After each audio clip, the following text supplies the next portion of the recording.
Salam, axşamınız xeyir olsun uşaqlar. Deməli, burada mən dəyər 11-ci sinif 16-11-ci say 2025 boyunca izahını verəcəm. Yaşıl olan PDF. 7-ci testdən başlayaq. 7-ci testdə Z artiklından sonra Brown soyadlar cəmlənməlidir bilirik. Amma burada cəmlənmə yoxdur. Nənəmgildə, daimgildə bu kimi ifadələr bəli həmişə gəlir, götürür, içini götürürəm.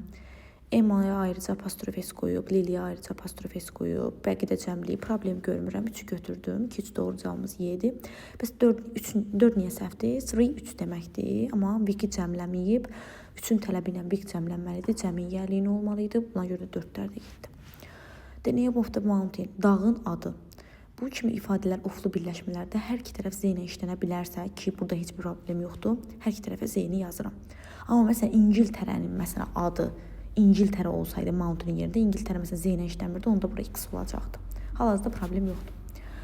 Vote sayılmayan isimdir. Matchla işlənər, only little-la işlənər, a lot of-la da işlənər, a lot of həm sayılan, həm sayılmayanla işlənər. 1, 3, 5 doğru cavabımız D variantıdır.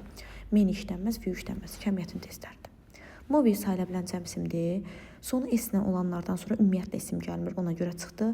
Movie sayıla bilən cəm isimdə another sayıla bilən tək isim istəyir. A-da çıxdı, qaldı B variantı. Sual cümləsində eyni işlənməyinə də heç bir problem yoxdur. Boşluqdan sonra of gəlir. Bilirik ki, biz evirdən sonra ümumiyyətlə of gəlməz, 4'ləri çıxıram. Daha sonra xəbərimiz təkdədir, boşdur, oldu. Bunlar özündən sonra cəm isim, cəm xəbər alır. Ona görə çıxdı, 3-lə 5 qaldı. Cavabımız C variantındadır. İmtahan mənim düşündüyüm kimi göstərici yoxdur, müəyyən qədər tərcüməyə gedən bir şeydir. Bir də anı çıxa bilərəm ki, sənin axı üstünlüksənsə Z artiklın olmalıdır. İmtahan mənim düşündüyüm kimi çətin deyildi. Not so as, yadınızda da belə bir ifadəmiz vardı. Not as, kimi, adi dərəcə alırdı ortasında, amma müəyyən müqayisə məzmunu var idi. D variantı düzgün cavabımızda. İmtahan mənim gözlədiyim kimi çətin deyildi. Not var orada. Sizə müqayisə dərəcəsidir. More eyni anda artırılmaz. Most bu üstünlükdür, bu adidir, bu da adidir. A variantım düzgün cavabdır. Midnight, at midnight'dır və at 9 saat 9'da gecə yarısı B variantı. Bu kimi ifadələrdir. Sonra televizorda onlar işlənir, qəzetdə inlər işlənir. In, on, D variantı. Bunlar da sabit ifadədir, çox üstündə dayanmıram. Qaydasız fe'llərin cərgəsini istəyir. Find, found. Bunlar qaydasız fe'llər cərgəsində var, B variantı. Sonra gecikmək, be late, 3'ə A gedəcək. Do favor, yaxşılıq etmək, have breakfast, səhər yeməyi yemək. 1B, 2C, 3A. 1B, 2C, 3A desən A variantına düşür. Sizə dəqiq baxarsınız. Sonra she, B-ni niyə açmamısan? Hanı bunun birbaşa feili? Biz bilirik ING ilə birbaşa feilimiz yoxdur. Burada da yoxdur.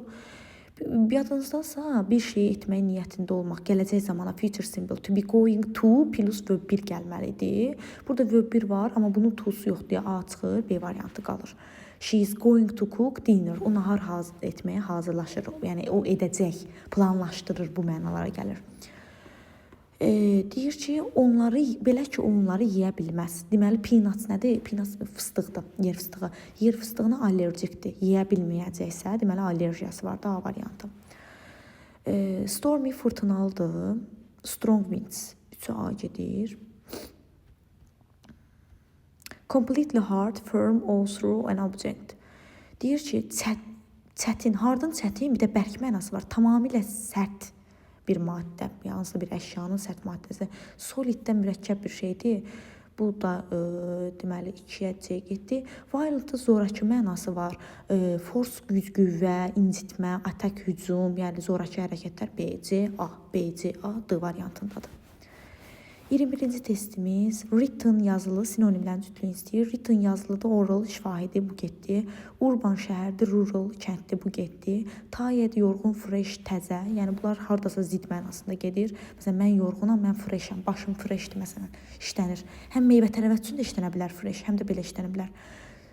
Surprise təəccüblüdür, loud uca deməkdir. Bunlar heç əlaqəsi yoxdur. Y variantı stil sakit, kalımında sakit mənası var. Stilin bir də hələ-hələdə mənası var, bunu da bilirik.